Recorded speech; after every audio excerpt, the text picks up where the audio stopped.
Even when there's still snow on the ground, workers at Harmony Harvest Farm in Augusta County are preparing for the upcoming spring flower season. Mother's Day is what we like to call the Super Bowl in the flower industry.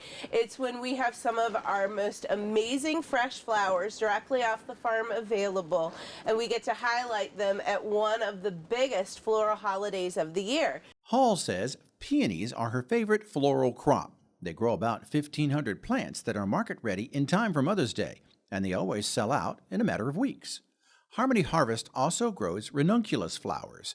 These were planted last fall, but in late March the first blooms will show, and then in April they'll really ramp up. Besides raising ranunculus and peonies, Hall has a special interest in another flower. One of the things that most matters to me and that I'm super passionate about is preserving the legacy of one of my favorite crops, and that happens to be the heritage chrysanthemums. These are true perennial chrysanthemums, not like the ones we tend to find nowadays at the box stores, but the long-lost varieties that look like the football mums that used to adorn us at our proms and homecoming games.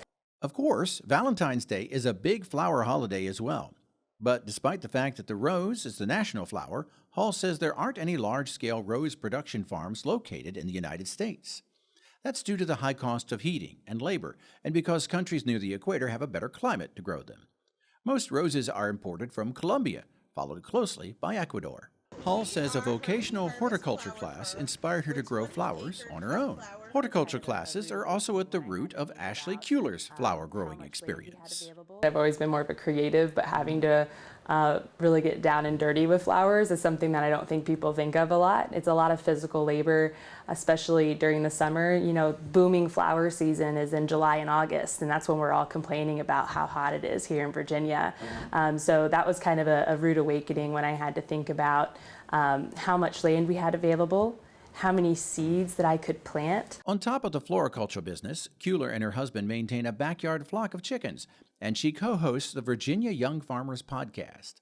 Many of the flowers she raised last year grew faster than expected. Most of our flowers, once we cut them, it grew more and more and more. So we had a lot more flowers than we expected and just had to get a little more creative on keeping them around and finding ways to use them. Kuehler also makes a point to grow filler flowers as part of her business, so she doesn't have to purchase those plants to create a bouquet. When you think about buying a bouquet at the store, there's usually those bigger flowers that are a statement piece, but then there's always the little flowers in between and of course greenery. So when we create our flower growing schedule, we need to consider, are we growing all three of those things, greenery, filler, and focal flowers. The 2022 Census of Agriculture reports cut flower sales generated more than $7.3 million for Virginia growers on 320 operations. Reporting in Richmond for Real Virginia, I'm Norm Hyde.